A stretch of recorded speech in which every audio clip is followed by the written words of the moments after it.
It doesn't matter how disabled you're disabled. It's not about what you are. It's about what you do with your gift. They are representative because the government has black people in the cabinet. They have Indian people in the cabinet. They have women in the cabinet. So they're representative, but they're not. They don't represent black people like me.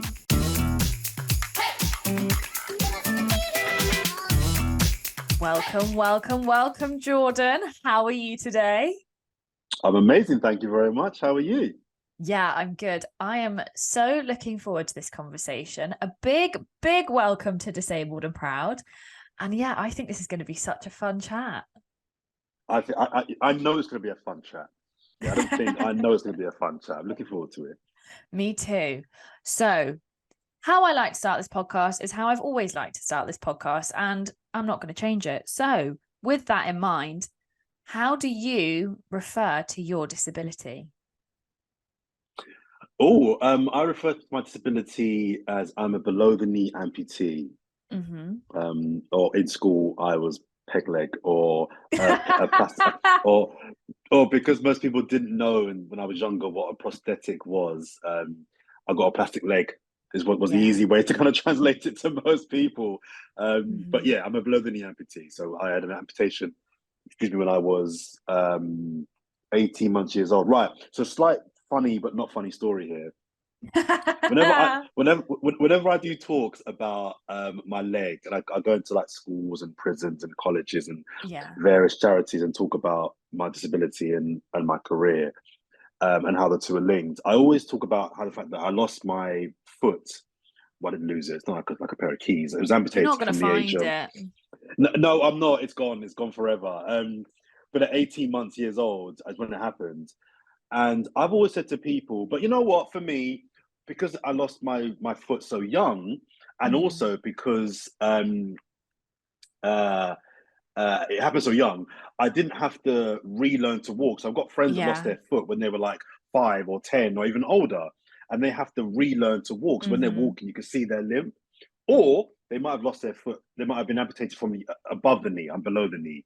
Yeah. So I'd always say to people, so it wasn't a big issue for me because I didn't have to relearn to walk. So at 18 months, I wasn't walking anyway. I found out yesterday from my mum, I was going through some pictures, just something randomly, some old photos. From my mum, I said to her, it was the picture of me pre-amputation. I was like, oh, when's that photo from, mum? Because, you must have been about, that must have been about, I don't know, 8 months. I was like, oh, so people can walk at 8 months. And she's like, of course they can, Jordan. So I'm like, hang on a minute. I've been telling people this whole time that at 18 months, I couldn't walk anyway, and thinking that was normal. When people were looking at me thinking, months to walk? It took you that long to learn how to walk? Thinking that was the norm, when the reality is that my mum said most people can walk after like 4 or 5 months, if you're lucky. So anyway, I've been telling people that it took me 18 months to walk anyway, when the reality is for most normal human beings, they're walking at 6 months. So I'm going to stop telling that story in that way because it makes me look very, very thick. You just got to rejig it, I think. Remix it. Stick to the bit that is a little bit true and then just like have a little bit of embellishment, I think that's the way forward. Poetic license, I think that's what they call it. It's my story to tell, so I'm going to tell it how I want to tell it. You know what I mean? Yeah, exactly. I love the fact that you said that, prosthetic, like nobody really knows what that is when you're young. And actually a lot of people as adults equally don't know what it is. But also it's actually such an awkward word, particularly for a child to pronounce. Can you imagine being like, yeah, I've got prosthetic, and being able to actually say that fluently, and also understanding what that means at like age 5? Because I sure as shit couldn't. I was like, I've got a fake arm. I was saying plastic leg until I was about 15. You know what I mean? It's like, prosthetic was like, oh, whatever, sort of thing. So yeah, you're right. I see some adults don't even know what a prosthetic is, but that's what I got. That's how I define my disability. Yeah. And what's so interesting is you said that actually you were really young when you had an amputation. So I think there is a lot of truth in what you said about how you didn't necessarily have to relearn too much, because I think, we all know about neural pathways, or if you don't, you can go and do the research. I'm not Google. But like, because you had to learn at such a young age how to walk without, actually it became no different. And I think that's very much the same for me, because I was obviously born disabled, so I don't actually know any different. Like I don't know what it's like to clap my hands. I don't know what it's like to think about going in my kitchen and like chopping up vegetables, because I get quite a lot of questions about like, oh, how do you adapt this? And they're questions that I can't answer, because actually I don't know how I do it. And I think that's just because from day dot, I didn't have a choice other than to learn how to adapt. And I wonder if that's the same for you because you were so young. Totally. Yeah. Like you said, I didn't know any different. So I didn't have to readjust too much. Yeah. In a way that, as I mentioned, I often compare myself to friends of mine who did. Mm-hmm. And they had to, I use the phrase, relearn how to walk, or had to find their walk. So when a lot of Yeah. people find out that I have a prosthetic leg, they always say, "Oh, I had no idea." I was like, "Well, because I've learned, well, I've either learned my walk, or, as I probably think more so, I I I didn't have a different journey to kind of having a Yeah. walk that wasn't obvious." And also, again, I mentioned I'm below the knee, so if you're below the knee, you have more balance. A lot of my Mm-hmm. friends are amputated above the knee, so you have less balance. If you have less balance, that's going to show in how you Yeah. walk. Do you know what I mean? You're going to have a slight limp. So, um, yeah, I'm very comfortable with my disability, but I also think, and some may disagree, but I think I was lucky in that it happening very early. If you're going to lose your Mm-hmm. leg, I'd rather lose it early than latterly. Some may Yeah. feel the opposite. Some may feel they'd rather have 15 years of having two legs or two arms before they lose it. No, I personally would just rather just get it done with and just get used to it. Yeah. Interestingly, this kind of rolls into childhood, and not necessarily childhood as in like young childhood, but I'm thinking more like teenage years. What was that like for you as a below the knee amputee? Obviously, like your gait is completely what we would call quote unquote normal. There are no Mm, like necessarily like warning signs is not the right phrase, but it just happens to be the one that's come to like my mind, because obviously sometimes people really put disability and tragedy all together. mm. But what was that experience like for you as like a young teen boy? It was great. It was really cool. It was no massive issues with me. I mean, Yeah. uh, yeah, at school, I vaguely remember some kids being a bit mean and peg leg and plastic leg, but generally, I think I was quite lucky. And the kids, Yeah. as cruel as kids can generally be, most of my friends were fine, and I didn't really have that kind of massively negative experience Mm-hmm. um, that I think a lot of people with disabilities do have.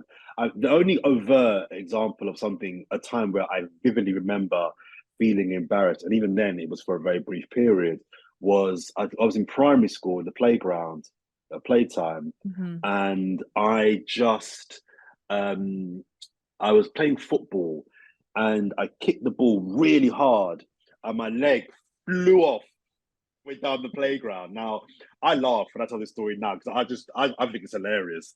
But at the time, I don't remember exactly how I felt, but I felt a little bit embarrassed because I think you would, Yeah. but I don't remember it being a kind of scarring or an indelible embarrassment that kind of Yeah. gave me trauma for the next weeks, months, and years. I think it was a thing of, oh crap, everyone is just seeing my leg fly off down the playground. And the reality is, Brooke, that maybe a handful of people would have seen it, but most people in the playground probably wouldn't even notice. But I just Yeah. have it in my head that, like, you know, in EastEnders, for example, when in the pub scenes where someone says something like, "You did what? You slapped my sister," and then the whole pub just goes quiet, and then like the music stops, and everyone just looks at that person Yeah. speaking. I kind of have it in my head that it was a bit like that, but the reality is that Yeah. only five kids might have seen my leg fly off and been like, there, and no one else even noticed. I just hopped and hopped Yeah. and hopped to get my leg and put it back on and got on with my day. Um, but that was the only time I really remember a distinct example of where I remember feeling like this is Oh my embarrassing. goodness. But going back to my point about my friends, the reason why I don't think it was any kind of scarring or long lasting embarrassment or feeling of trauma was that my friends were cool, even at that age. My friends were Yeah. just like, they probably laughed about it for the rest of the day. But then the next day, it was like just Jordan, same idiot with happens to have one leg sort of thing. It wasn't like a bullying or I wasn't made to feel like I Mm. was a bit of a laughing stock. So no, my childhood generally with my disability, I say again, I was lucky because I think most of the kids around me were just like they just got on with it, didn't really bother. Whereas I imagine there'll be a boy in the world somewhere with the exact same circumstance that I had, who maybe got bullied every day because of it. Do you know Yeah. what I mean? So, Yeah. but for me personally, it was no, it was fine. I loved it. What I love about that story is it highlights perfectly the spotlight theory. So have you ever Hmm. heard of the spotlight theory? Hmm. So it's like the idea that you have the spotlight all the time because obviously like it's your own life and you are the Hmm. main star in your show. And obviously that's exactly what you felt at that point in time. Like all the spotlights were on you, like everybody was watching you. And the reality of it is, like you said, maybe 5 or 6 people saw it. And actually like it was one of those moments that isn't like you said, it's not something that it's not scarred you and it's not trauma, but it's now something that you can look at and laugh. But at the time you thought all the spotlights were on you and you were like, oh gosh, gotta go get my leg Totally. now. And I think there's a lesson there. I think in adulthood that I've recently attribute to the spotlight theory as well. In that a lot of the time you think that everyone's looking at you, and I don't mean disability here. I just mean in Yeah. general, and that they focus on you. And the reality is, Brooke, as we all well know, ain't no one looking at you. But people have got bills to pay. People have got issues in their family. People got life to get on with. They may Yeah. be looking at you for a second or a point in time, but then they move on very quickly. But I think we kind of ham it up in our lives that something happens Mm. and everyone's looking at us when the reality is A, they probably aren't. But B, even if they are looking at you for whatever is that has happened or what you've done, within five minutes, an hour, a day later, everyone's moved on. Everyone's got Yeah. life to get on with. You're not that important. You know what I mean? Stop thinking like Yeah. you're the center of people's world. People just generally get on with what they got to get on with. Yeah. Um, yeah. Exactly that. I always think about it like, how often do I think about other people in the way that I think they think about me? And the Yes. answer Yes. is like, I do not at all to the same extent. And I Hmm. sit there and I'm like, is this one of those moments? Like, is this just me being a bit like, am I just doing a bit of a spotlight thing to myself right now? Absolutely, yes, I am. Am I thinking about how other people are doing about their day? Absolutely not. So why do I care if they're not thinking about me like that? And the rightness says they're not. So that's how you got to roll. They're not exactly. And I think the difference between I think our disabilities is that I have this thing which I called invisible privilege, in Yeah. that you can't see my leg, you can't my Mm. disability, and because again go back to our earlier conversation, because I don't have an overt limp and my gait is Yeah. kind of normal, um, I can be in scenarios where I'm not judged. So I think I spoke about Hmm. this in the DJF that you came to as well. I can get certain jobs or certain opportunities because they're not perceptions placed upon me. And Yeah. if they are, they're not because of my disability. They may be because of my skin color or my hair, Hmm. but they're definitely not because of my disability. Whereas someone like you, I imagine when you walk into a room, straight away, people have perceptions about what you can and can't do based on Hmm. having one arm and one hand. So I always feel like I'm a bit lucky in that sense.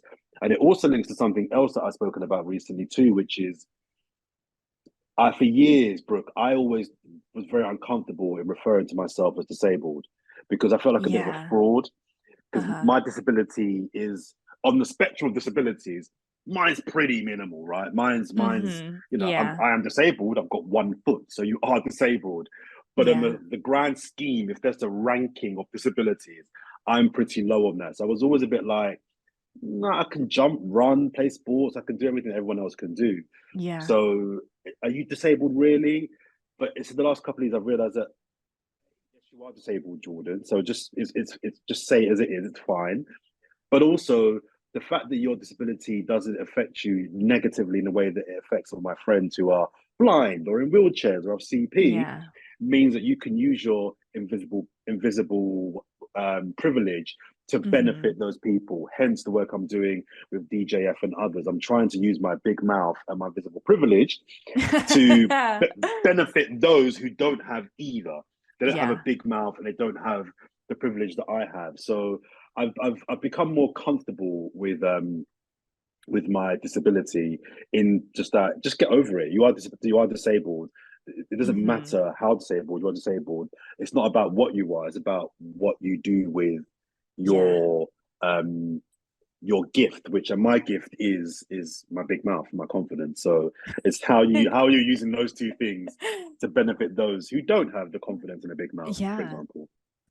I love what you just said there, because I think there's so much debate about when do you become disabled enough to say you're disabled. And this idea of, particularly people who have invisible disabilities, or disabilities that you can't see with the naked eye. Cause I've had a lot of these conversations. I feel like I can say this, is that quite often like you said, it's almost that fraudulent feeling of calling yourself disabled, because on the grand scheme of disability, like, where do you sit in the ranking? And if it's quite low, like, are you actually disabled? And then it's coming to the realization that yes, you are disabled. And this idea of being disabled enough to say you're disabled is actually quite an interesting, like, little microcosm of the disabled community, because there are people who should be saying they're disabled and declaring it and getting help, but because they don't believe that they're disabled enough in the grand scheme of things, they miss out on help that they should get. And it's just such an interesting space. Like, at what point do we say we're disabled enough? And what does that also come down to? Does that come down to representation? Does that come down to media? Does that come down to, like, what we're shown? But also, does it also come down to the fact that the international symbol for disability is someone in a wheelchair? And if you don't Mm. identify with that symbol, the likeliness is that you're probably not going to refer to yourself as disabled. For example, disabled parking. I don't use a wheelchair, therefore should I be able to use disabled parking? Well, yeah, because I have a lot of issues with disabled parking and blue badges, and we won't get into that. But it's that same similar rhetoric and mentality that if you don't necessarily align with the image of what something is being portrayed as, and if that's not what it looks like for you, can you call yourself disabled? And the answer is yes, of course you can. But Mm. how do we change that mentality? Well, I think for most people, the reason why they're uncomfortable in referring to themselves as disabled is because of, as you mentioned, what society says is disabled, right?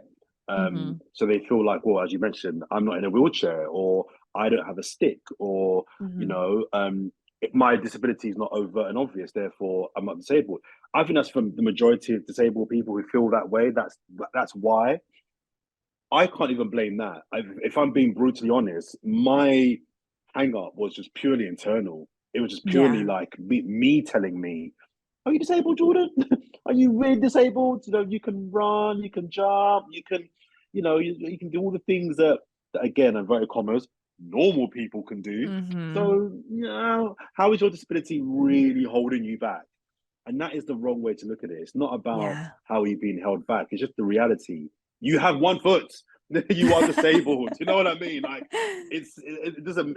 I played wheelchair basketball for 25 years, and I played with players who would have a hip issue, for example. Mm-hmm. Now we'd go raving and clubbing, and they would do what young people do, but they had a hip issue, and it just meant that it maybe gave them, they maybe couldn't walk for more than an hour without getting chronic problems. I Yeah. played with one guy who he had both his legs, both his feet, um, but he had I think it was a bone issue with his legs. Mm-hmm. So on the face of it, again, you look at him and think there's no disability there, but he had a disability. It might have been subtle, it might have been minimal, it might have impacted him in a very small way, but he was disabled. So Yeah. I think a lot of people need to understand that there's no kind of there is no image of Mm-hmm. disability, That. and to your point about the wheelchair being the symbol for disability, I accept that. My only pushback on that is, maybe, to be fair, whoever designed the branding for the international sign for disability. I mean, there's so many disabilities. What could you have designed? What could they choose? Yeah. One leg, one arm, a facial disfigurement, a wheelchair, a stick, Mm-hmm. a hearing aid. How do you get all those things in one image? Would be my only Yeah. bit of sympathy for that person. So, I guess up until the last 20 odd years, the most overt and obvious example of disability was a wheelchair. So Yeah. I kind of understand why they would have ran with that being the international symbol for disability, because what else could they have designed? Yeah. It's amazing what the internalized ableism can do, and like how it like comes up in everyone in like loads of different ways. And I always find it very, very fascinating. Interestingly, you have gone on to have a career that has been monumental. You have written, you've presented, you've been on TV, you've covered Paralympics, you've covered sports, you've even done the evening news. And I was wondering, how has your disability impacted your career?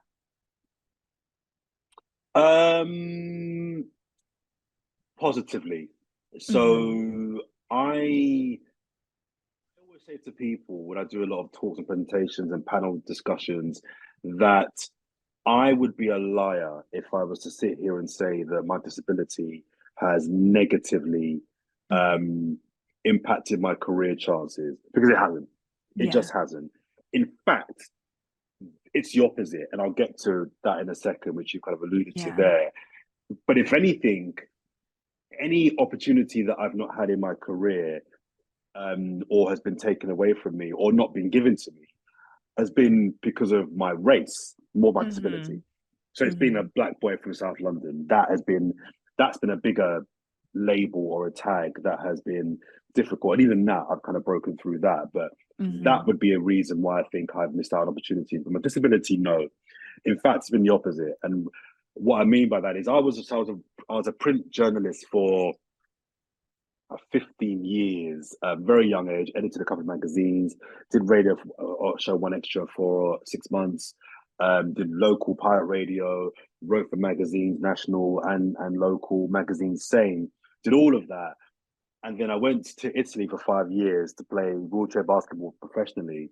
And it was then, when I was out there, that Channel 4 had won the broadcasting rights for the Paralympics. So this was 2009. And a friend of mine told me, you need to, I've had a meeting with someone on Channel 4, they're looking for hosts, you've missed the deadline, but if we get a show reel in like now, I think you'd be perfect. You're from London, it's in London. You play a Paralympic sport, it's the Paralympics. You've got a background in media, 10 plus years, you get how media works, so you'd be perfect. And you're disabled, so you literally tick every single box. So I did a show, we sent it in, they loved it, trained us up to be presenters, did the games, it was great. But I got the opportunity because Channel 4 specified we're looking for presenting talent for our coverage who are disabled. They were very, very nakedly unapologetic about that. We're looking for disability. Claire Balding was there, we had other presenters that weren't disabled, but they wanted to make a beeline for the majority of their coverage to be fronted by people. So it was me, Alex Brooker, Rachel Latham, Martin Dugan, and so many more. So in answer to your question, my disability has played a massive positive role in my ascent. Not to say it got me into the industry, because I was already a journalist for 15 years already up until that point. But what it did, it got me into TV. And it got me to the next level. And without the opportunity, I may still, who knows, I might still have gone on to become a broadcast journalist anyway. But that opportunity definitely propelled and accelerated that opportunity. So in a way that for most people, and going back to the point about people with disabilities that are overt, their disability, I imagine up until now, where things are slightly changing, would have been the reason why they didn't get jobs. For me, it was the reason why I did get a job. It worked in my favor massively. So I don't have any negative horror stories about disability holding me back in the workplace, because that just wasn't, that would just be a lie. Yeah. I find it so interesting because I think the conversation around disability really changed around 2012, particularly in the UK. Like, this is very much UK centric. So obviously, like, 2012 came, we had the Olympics, had the Paralympics, and as you said, like, there was a good few of you that came up through that training process through Channel 4. And it's very, very interesting to see you guys have gone on to flourish. But my question is, and it's not necessarily a question to you, but it's like a question to like the general, more outer organizations, is what about fresher, young disabled talent? because that was a time when it was so clearly they wanted disabled talent, how do younger people then get the same opportunities to grow up through the ranks like you did? How do they get there? It's hard. It's very, very difficult. It's very difficult primarily because the industry is a big industry, but there's only so many presenting jobs, right? There's only so many TV shows, radio shows, online shows. There's a lot, but there's a lot more budding presenters than there are shows. So the maths just don't work. So 2 + 2 does not make 4 in this instance. it really doesn't. It really doesn't. So my advice to young people who are trying to get into the industry and their disabilities is, unless you're super lucky or you get headhunted by a broadcaster or a channel, the best way now is to do what you're doing. Set up your own platform. And for me, I have very little sympathy for young people generally in regards to those trying to get into this industry, because now you have all the platforms and all the resources to be able to be your own broadcaster. You are your own broadcaster, Brooke. That's what you're doing right now. This is a podcast where you are in control. And I'd say to young people, just do it, because you don't have, the days have gone now where you have to wait for Channel 4, the BBC or Sky or a radio station or whoever to come to you and say, do you want to present our program? Those days are kind of gone. If you wait for that call, you're waiting a very long time. You can be your own broadcaster. You can be your own publisher. So why wait? I tell young people, all you need to do is set up a podcast, set up a YouTube. YouTube's free. YouTube's free. There may well be a day where YouTube isn't free, you know, and they start charging you to set up accounts. So while it's free, YouTube is basically another form of BBC. YouTube is like, it's a broadcast platform. It just happens to not be on TV, it's online. So if you have the chance to have your own BBC, if you like, or your own Channel 4, which is your own broadcast platform, why would you not use that? Why would you not utilize that?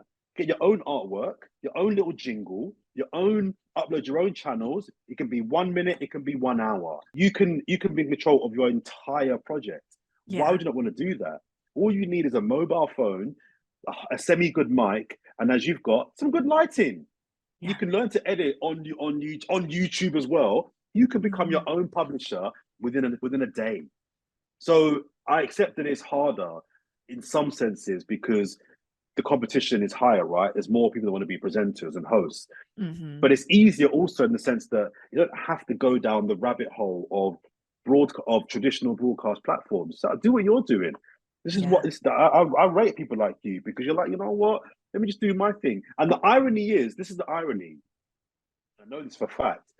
The broadcasters, they are the days of going to a BBC or a Sky or wherever and submitting like a CV or your qualifications. And I studied media journalism. Okay, great, cool. That's valuable, fine. But what they're looking for really now is they're scouting their talent this way. They're looking at podcasts. They're looking at YouTube. They're looking at Instagram. That's where those broadcasters are trying to find the next big presenter. And I think you're much more likely to get a job from a broadcaster if you can say, I want to be a presenter, and then back it up with, and here's 100 episodes of my channel, or here's 50 episodes of my podcast, rather than, oh, I want to be a presenter or a host. My CV, or here's what I studied for 3 years at uni. Because the reality is, these commissioners, these editors, they want to see that you've done it. You know why? Because now you can. Days before, you couldn't just set up your own podcast. There was no podcast 20 years ago. You had to wait to be commissioned, and you had to use your studies to kind of get the attention. Whereas now, if I'm the head of the BBC and you come to me for a job, my first question is, where's your podcast? Where's your YouTube channel? Let me see it. And the quality, I'm ranting now, semi-ranting now, but the final point on this would be, the quality of it is not important. Again, I go into schools and say, if you want to be a presenter like I am, just do it. Every night, go home. What are you passionate about? Right. I'm passionate about pavements. Right. I'm going to talk for an hour about pavements. I'm passionate about blonde hair or cars, whatever it may be, football, fashion, whatever your passion is. Get your mobile phone, record it, upload. The quality will be crap. It'll be Yeah. awful. The lighting won't be good. The audio will be a bit shabby. The framing might be poor. That's okay. The quality is not important. That's where the BBC come in. They're saying, don't worry, we'll look after the lighting. We'll look after the sound. We'll look after all the technical. Don't worry about that. What we can't look after is, do you have the basic skills to present? And that you can learn on your phone. Yeah. That you can do on your own. Do you know how to intro a podcast or a show? Do you know how to present yourself and look like a host? What's your vibe? What's your style? Are you bringing in stories? Who are your connections with contacts that you can bring in? That we can't help you with. All the quality, we can help you make your podcast look amazing. Yeah. But fundamentally, you being a presenter is on you. So just to kind of wrap up my very, very long answer there, I accept that it's very hard for young people, but in more ways, I think it's actually easier for young people. So my sympathy levels, they're pretty low. But I think that that's such, like, everything you said is a really valid point, because it's exactly right. At the end of the day, jobs, particularly, this is not necessarily for every job out there, but I'm talking like more about jobs in media. You kind of need to present yourself in a way that you can already handle yourself before you go into these spaces, because you need to know what you're doing. You know, someone's not just going to hire you because you think you're good at having conversations, because there's a big, big difference in having an actual face-to-face conversation with someone at the pub and thinking like, oh, you can get the best out of every conversation. And then actually putting that into practice is a completely different setting, situation. How do you handle yourself in these conversations? Are you able to talk to the vast majority of people? If you're not, then it's probably not for you. And I think there's so much to be said for just going out and doing it and starting it. And just like the first time that you ever learned to walk, you probably fell on your butt. The first time you did maths, you got it wrong. So there's no harm in you like trying these things and getting it wrong first time. You'll hone your craft, you'll learn your craft, just go out there and do it. And the reason why I say to people, just upload it, even though it will look awful, is because the quicker you get over the fact that the quality isn't great and the first handful of podcasts will be crap, the better. And the second reason is people like a journey. So when you look back in 6 months' time and you're still recording your YouTube channel, you think, it's still crap, but it's not that crap. 6 months ago, it was really bad. And then 6 months later, people then can see a journey of your very first podcast, and 3 years later, oh, you're in a fancy studio now. Oh, the lighting's great now. Or your intros are better now. Your outros are better now. Your questions are better. You're talking with a level of authority. All these things that you learn as a host and presenter. That's the journey, and people like to see a journey and an upward journey. So people are like, oh, they cringe. Oh, I can't upload my first thing. Just do it. Do it, put it out there. You'll get 3 views. So what? Then you'll get 8 views. Then you'll get 15 views. Then you'll get 51 views. Then you'll get 102 views. And then it's about being consistent, but it's about just doing the work. If you want to be a presenter, you've got to do the work. And I think now, all these platforms and gadgets now that we have enable you to do that work relatively cheaply and relatively quickly as well. Yeah. So let's talk about the Blackademic. Yes. I want you to wax lyrical about this, because I think it's your thing. It's your baby, much like Disabled and Proud is mine. So yes, off you go. So Blackademic is my production company, but it was born out of a show that I started. Yeah. So just very brief background. I work at Channel 4 News, and we do a thing on Channel 4 News called a disco, short for discussion. So there'll be a news segment, and then we'll go to the studio where it was John, or now Krishna or Kathy.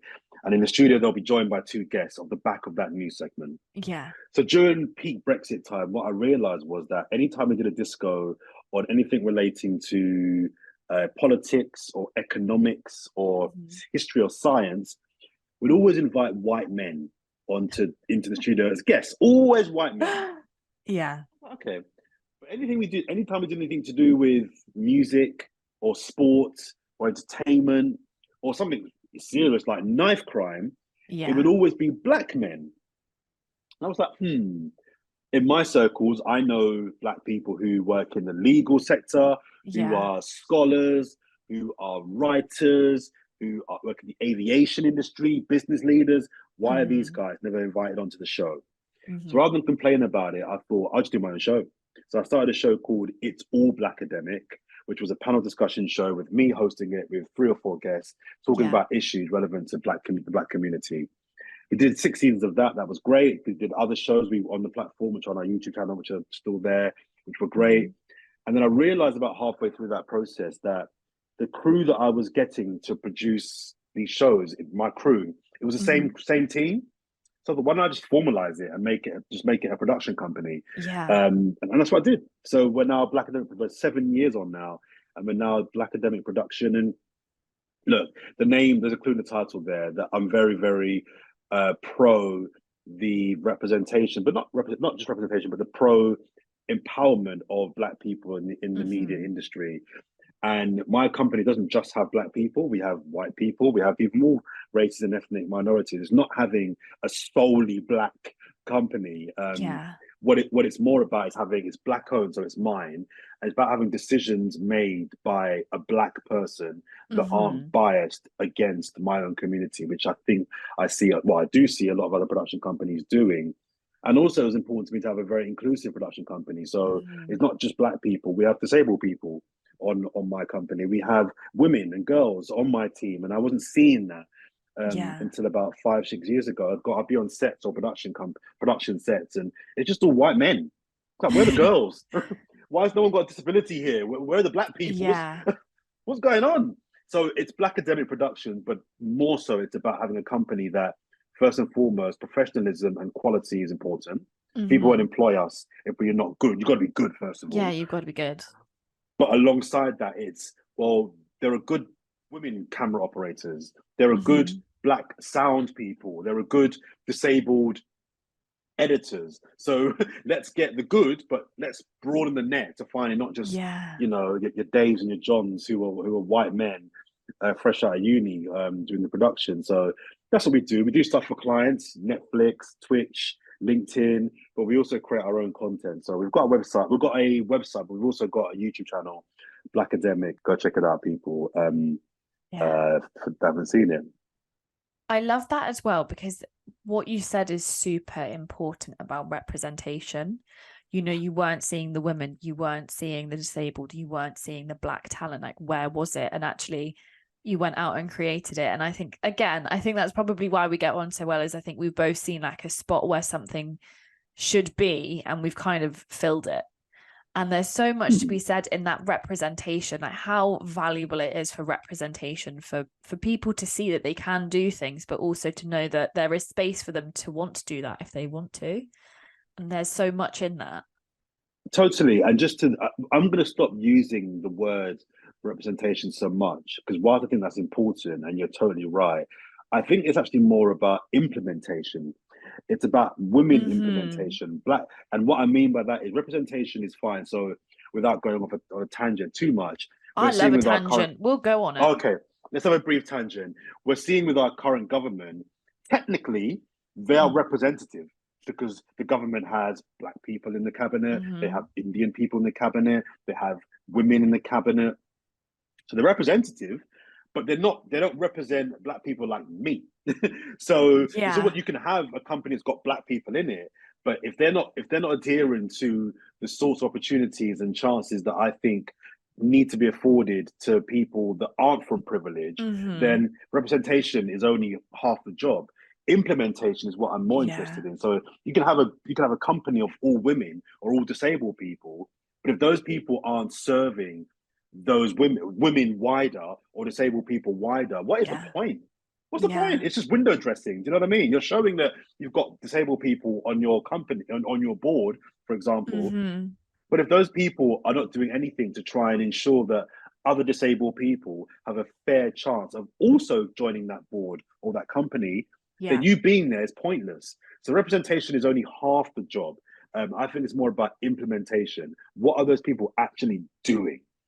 We're past needing to see. We've got a South Asian heritage prime minister.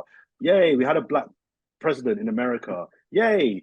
But I'm interested in what are they doing for the communities of the Asian people that I know and the Black people that I know in my communities. Otherwise, you're just token. You're just there as a representative of a community, but you're not actually doing the work that they need to do. So I think it's more it's more about implementation than it is representation, if I'm being brutally honest.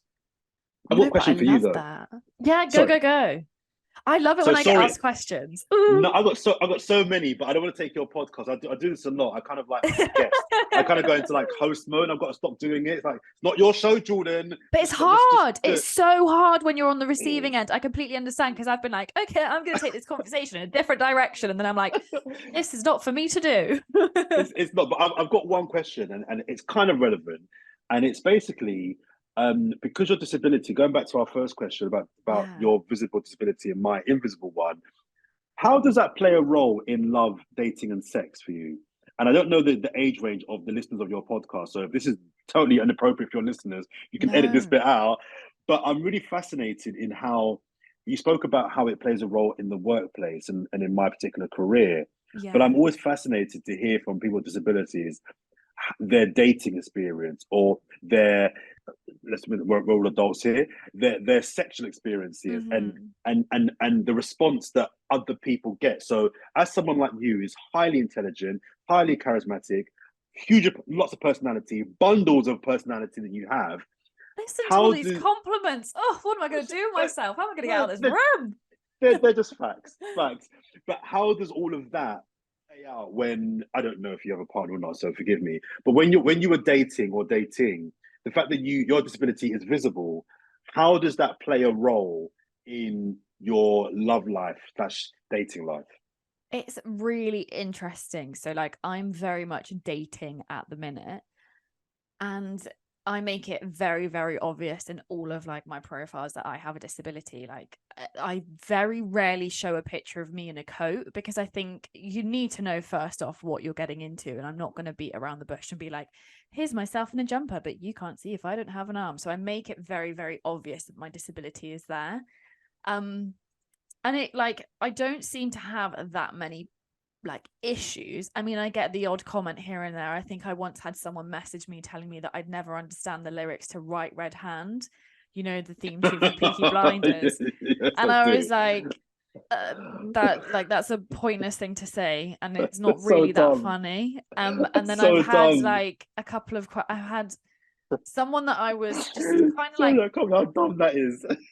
well, yeah, Sorry. exactly right. So I got it, and I was like, I just don't really understand what you wanted to achieve with that. Like, I'm just not really sure where you were going with that. But then I've also had messages from people that are like, do you have a really strong grip because you only have one hand? And I'm like, well, obviously. Like that again, stupid question.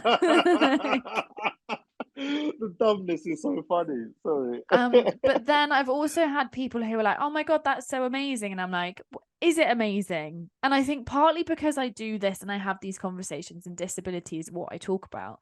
So when I get people being like, oh my God, it's so amazing to see you on this platform, I'm like, I'm living my life just like you are. Like there's no difference here. Like I just happen to be very open about the fact that I'm disabled.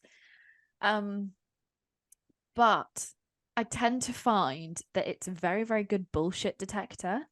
So you're either going to be like, I don't really get like quote unquote played because that I don't attract that type of person. And I think that's maybe also my personality is that I'm incredibly upfront. And if you're going to like, you know, that video of that older guy, and he's like, if you fuck around, you're going to find out. I'm very much the like that in real life. Like if you're Okay, going to fuck okay. around, you're going to find out. Like I don't waste my time with bullshit essentially. So it doesn't really, in the like dating world, I'm talking about dating apps, it doesn't really make that much of an impact because I get Interesting. matches all the time. Like it doesn't really bother me. The only problem that I have, and it's something that actually stopped me from putting myself out there online before I did, is devotees. I get so many followings from devotees, and like if you go onto like my block list on Instagram, it's just full of devotee accounts. And like, Sorry, what's a devotee? Sorry, I'm so a old. devotee is someone who is like, they have a fetish for disability. Oh, I see. Okay, okay. So I always have the exact same accounts like pop up again and again and again. And I just block them because some of the messages they send are just absolutely out of this world. Like I've had messages in my Instagram inbox being like, I will send you over £3,000 if you send me a video of you bending your arm.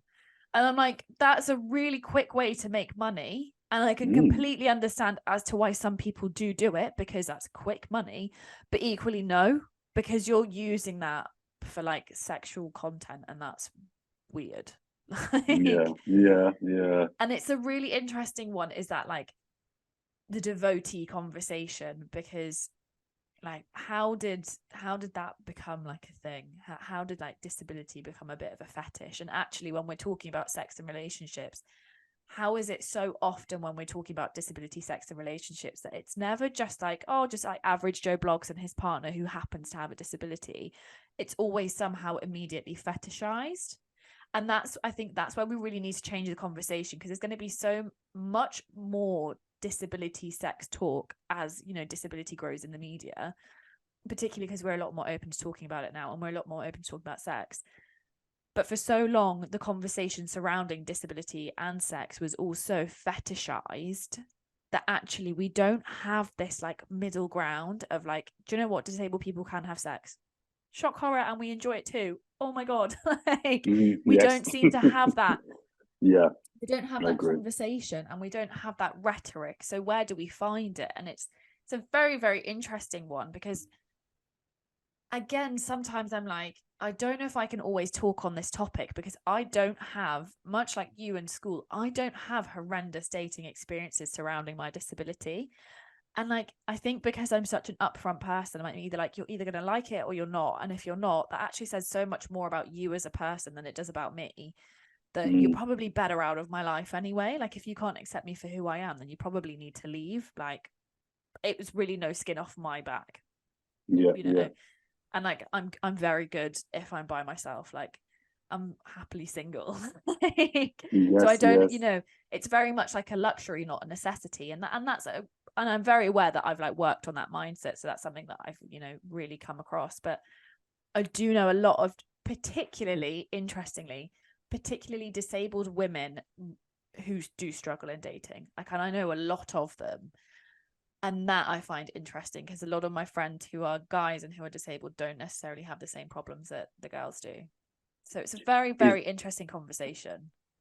it is, and is that dependent on A, the disability they have, or B, the level of perceived attractiveness of that individual? So what I mean is Is there pretty you are, privilege? well, yeah. I mean, and the reason why I started off by kind of highlighting your qualities of your intellect and your personality is because I think that's important, and those are facts. But you're very, very attractive as well.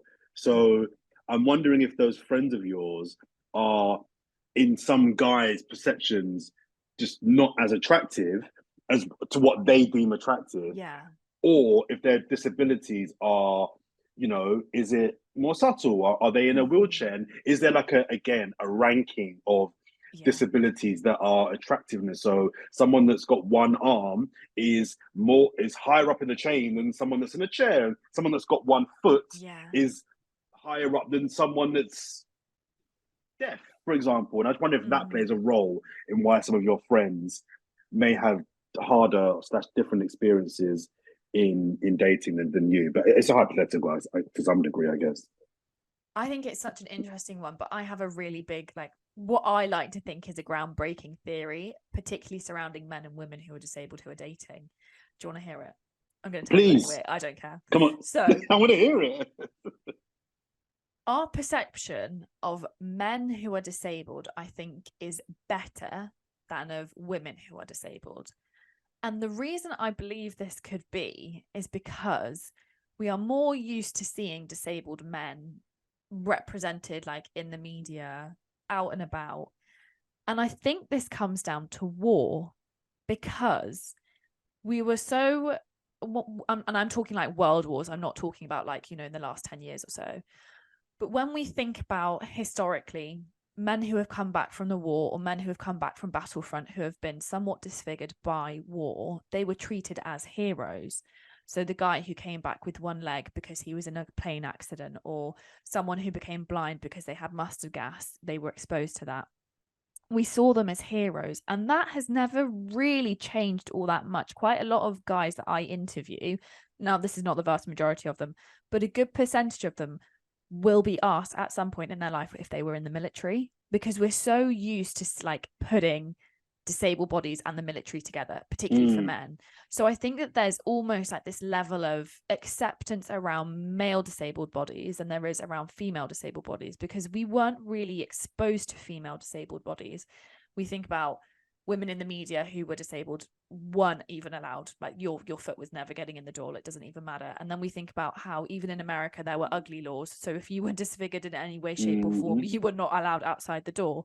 So we haven't had the same exposure to disabled women as we have had to disabled men. And I think particularly because we think of the military, we see it as more masculine, we see it as more macho. The idea of the disabled man is still somewhat attractive. And I mean like somewhat as in like societal expectations. I'm not talking about yours or I's expectations here. We still have that level of acceptance because we think, oh, maybe it happened to them and they weren't born that way. And therefore that's a bit more acceptable than if they were born that way. So that's my theory. I think that's a more than plausible theory. I think there's definitely a lot in that. How we view disabled men to how we view disabled women. I mean, exposure, you're right, exposure to disabled women hasn't been as women have not been exposed publicly with disabled as they are compared to men. And also I think the rationale or the kind of the links to why a lot of men are disabled come from, you know, battle and war, and there is a level of heroism and attractiveness about, oh, fought for his country and lost his arm, oh yes, you're hot, versus a woman that might have been disabled from birth, and that is not particularly attractive or sexy. Do you know what I mean? So there's no story there really. That the perception thing anyway. You just said, there's no story there. That's the thing that I think is one of those questions that gets asked all the time, isn't it? So like, what's the story? And sometimes there just is no story. No. Okay, interesting. I've got so many more questions, but I'll save that for another time. Oh my gosh, look, it's already, he already wants to do a part 2 and we're not even finished. I want to come. Yeah. Oh, hang on. So I'm excited. I'm enjoying this. I've got lots more, but if you invite me back on another time, we'll get into that. But yeah, interesting. I love cool. This. Oh, I've loved this. I've only got one final question for you. And I think I know the answer. I'm pretty sure I know the answer, but I'm going to ask it anyway. And that is, Jordan, are you disabled and proud? 100% yes, I am. Yes, I am. Very comfortable. Disabled and comfortable. That's what I am. Yeah. And I love that because you can still be disabled and uncomfortable and proud of that as well. Because it's not always the most comfortable thing to be disabled in a world that tells you that disability isn't always the best thing. So I think that that's really, really vital. And it's been such a fun chat and I've loved this. Thank you for having me. No, thank you for giving up your time and coming on, because I think it's going to be super valuable for a lot of different people for a lot of different reasons. But it's been really wonderful to chat and I've really enjoyed it. So we're going to do a part 2. Like, that's in the books. I'd love to come back on.